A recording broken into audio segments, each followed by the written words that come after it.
This December 2013 North American storm complex was a significant one. It featured everything you'd always want in a storm but were afraid to ask for. And they all happened in one storm. Hi, I'm Chris May, writer, producer, and host of This Day in Weather History, a podcast from the Weather Network in Canada. Imagine this: fresh air, stunning landscapes, live music, unique experiences you can't find anywhere else. This is Ireland. Just press the green button. We had a full-on winter storm with heavy snow, strong winds, blowing and drifting snow, whiteouts. We also had a legit crippling ice storm, and just to make it almost comically impossible, this event also featured a tornado outbreak on this day in weather history. This devastating storm produced freezing rain and snow to the affected areas, which caused massive damage to electric power transmission and trees before it finally and mercifully dissipated on December 23rd, just 48 hours before Christmas morning. December 19th. It started as an area of low pressure that had formed over Texas. Then it went on a path consistent with what we call a Texas low. It passed through Arkansas and Oklahoma, and then the warm front nosed its way into the Midwest and the Great Plains, where lower temperatures drawn in from Canada collide with this warmer front, resulting in ice accumulation. December 20th. It entered Ontario, Canada in the middle of the afternoon, and immediately a freezing rain warning was issued. Yeah, folks, the horses were now out of the barn. Ontario was hit hard. The worst hit areas were along the shores of the Great Lakes. Trenton reported 3 centimeters or 1.25 inches of ice accretion on roads and trees. It was severe enough to cause widespread power outages where trees and branches were breaking and falling into power lines. On the roads, there were several automobile accidents on the Highway 401. Towns were declaring states of emergency, knowing it would take a day or more for power to return. There were also several areas in this province where thousands of customers remained without power until well after Christmas Day. In all, over 600,000 Hydro One customers were reported to have suffered power outages at the height of the storm.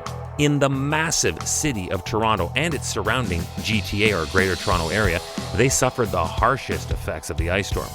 The first wave of freezing rain coated the city in a significant accretion of ice, but it was still at that point manageable. What no one wanted was the second ice wave. You're listening to This Day in Weather History, a podcast from the Weather Network in Canada, where through December 22nd, we're sponsored by Tourism Ireland. While there for a week during November, I had a chance to meet the grandson of the woman who took the weather reading that helped the Allies win World War II. You can find out more about that in an upcoming episode. December 22nd.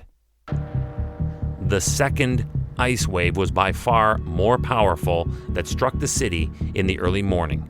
Utility poles and tree branches collapsed under the weight of the thick ice. The City of Toronto and Toronto Police each opened 13 community reception centers and facility community warming centers.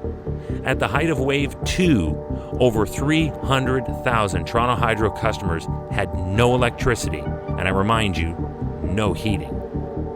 December 24th, Christmas Eve.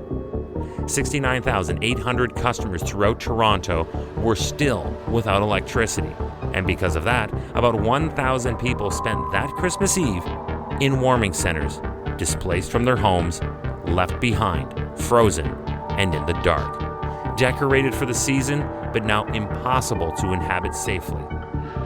The people of Quebec were particularly skittish about this potential for another ice storm. Remember that it was only back in 1998 when they suffered what most still remember today as the big one. Wind gusts of 85 kilometers per hour or 53 miles per hour took the snow accumulations of up to 30 centimeters or 12 inches and blew it everywhere, drifting against everything in its path and shutting down visibility of any kind. Accumulations of freezing rain of up to 3 centimeters or over 1.25 inches were reported over areas of the eastern townships, leaving over 50,000 Hydro-Quebec power outages caused by the accumulation of ice. And then next in line were the Atlantic provinces, where 53,000 residents in New Brunswick and 12,000 residents in Nova Scotia were also without electricity.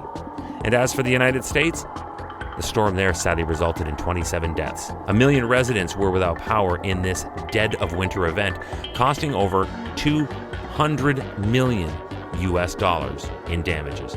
And it moved in and wiped out Christmas for millions across 2 countries this day in weather history. Tomorrow is December 20th, and after today's episode dominated by stories of a crippling loss of power during a winter storm, I wanted to bring you the details behind the most destructive storm in BC hydro history. It happened back in 2018, so everyone affected by it remembers it still today and hope nothing like that nightmare ever happens again. We'll get to it tomorrow on This Day in Weather History with me, your host, Chris May, and proudly sponsored by Tourism Ireland. Ireland is the home of the winter solstice.